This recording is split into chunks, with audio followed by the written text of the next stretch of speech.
आज मंगळवार दिनांक 7 एप्रिल रोजी विठ्ठल परिवाराचे नेते भगीरथ भालके यांच्या प्रमुख उपस्थितीमध्ये पंढरपुरात प्रमुख पदाधिकारी आणि कार्यकर्त्यांची बैठक पार पडली।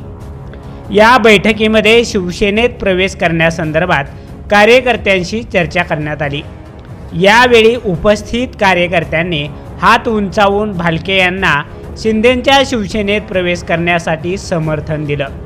या बैठकीत भगीरथ भालके यांनी प्रवेशासंदर्भामध्ये आपली भूमिका स्पष्ट करताना विरोधकांवर जोरदार टीकास्त्र सोडले। बघा भगीरथ भालके यांचं भाषण।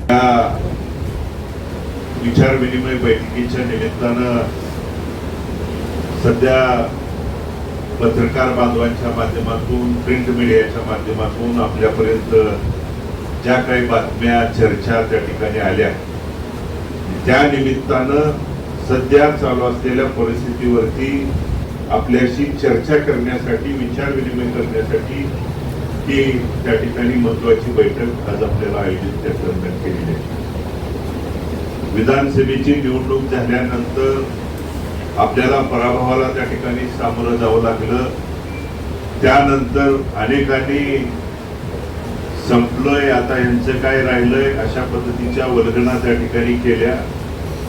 त्यानंतर आपण सर्वांनी नगरपालिकेच्या निवडणुकीच्या निमित्तानं त्या ठिकाणी जिद्द चिकाटी प्रामाणिक निष्ठा ही दाखवून देऊन त्या निवडणुकीच्या निमित्तानं सगळ्यांनी यात बहुतांश करून ग्रामीण भागातले आपण प्रमुख पदाधिकारी असताना देखील नगरपालिकेच्या निवडणुकीच्या प्रभागामध्ये वार्डामध्ये त्या ठिकाणी भागात घराघरामध्ये प्रभागामध्ये जाऊन आपल्याला पडेल ती दिल ती जबाबदारी पार पाडून त्या दरम्यान आपल्यावरती पडेल ती जबाबदारी पार पाडून त्या निवडणुकीमध्ये आता दादांनी भाऊनी सांगितलेल्या पद्धतीनं त्या निवडणुकीमध्ये जवळजवळ नगराध्यक्ष पदाचे उमेदवार असतील आणि आपल्या तीर्थक्षेत्र विकास आघाडीच्या 11 नगरसेवकांचे नगराध्यक्ष पदाच्या उमेदवार महाराष्ट्रातल्या 3 नंबरच्या मताधिक्यानं जवळजवळ 11,000च्या मताधिक्यानं विजयी करण्याची भूमिका इथल्या मायबाप जनतेनं आणि आपल्या सर्वांच्या परिश्रमानं साधक प्रयत्नानं त्या ठिकाणी घडवण्याची भूमिका आपण त्या ठिकाणी पार पाडली आणि जनतेचा आशीर्वाद आपला पाठिंबा पाठबळ असल्यानंतर कुणाच्या वल्गना कुणाच्या बोल तापेला त्या ठिकाणी कुणी त्या ठिकाणी संपत नाही हे दाखवून देण्याची भूमिका आपण त्या ठिकाणी दाखवून दिली।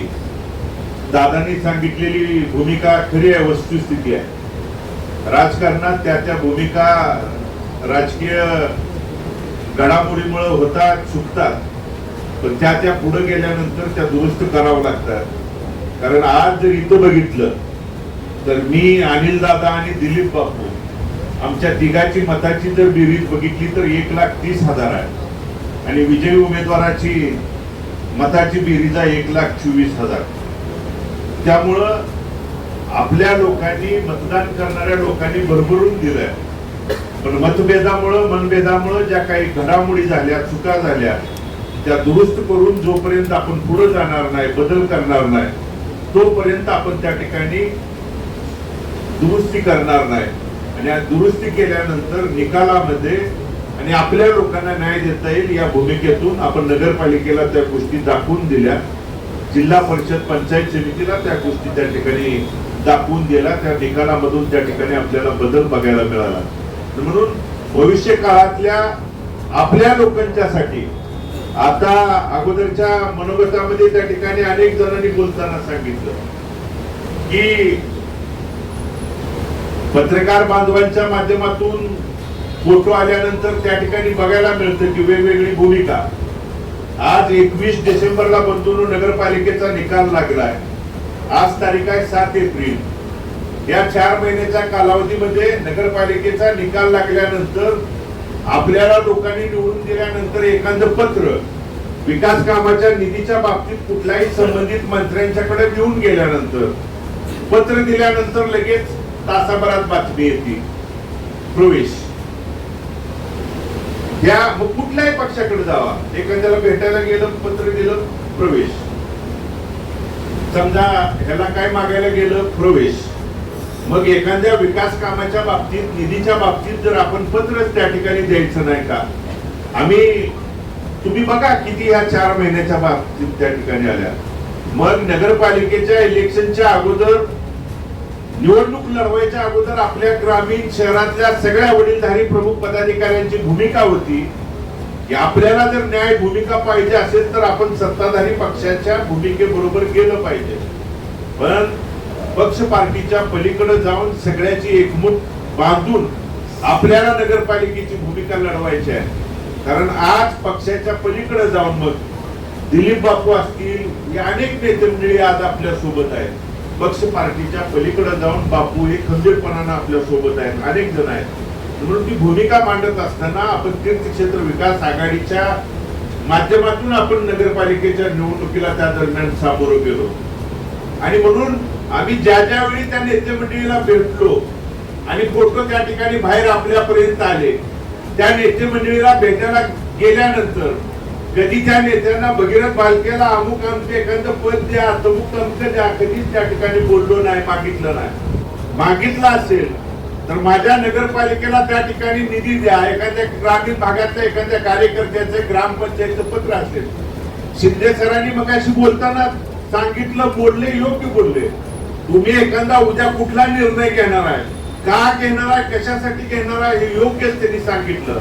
आणि मला सुद्धा आवर्जून हेच सांगायचं आहे की उद्या आम्ही कोणताही निर्णय घेत असताना, मी शिंदे सर ठामपणे सांगतोय, कोणताही निर्णय घेत असताना मी त्या नेत्यांना भगीरथ बालकेला कुठलंही एखादं, कारण कुठलंही सर आज 2026 आहे, 2029 पर्यंत तर आता कुठली निवडणूक नाही,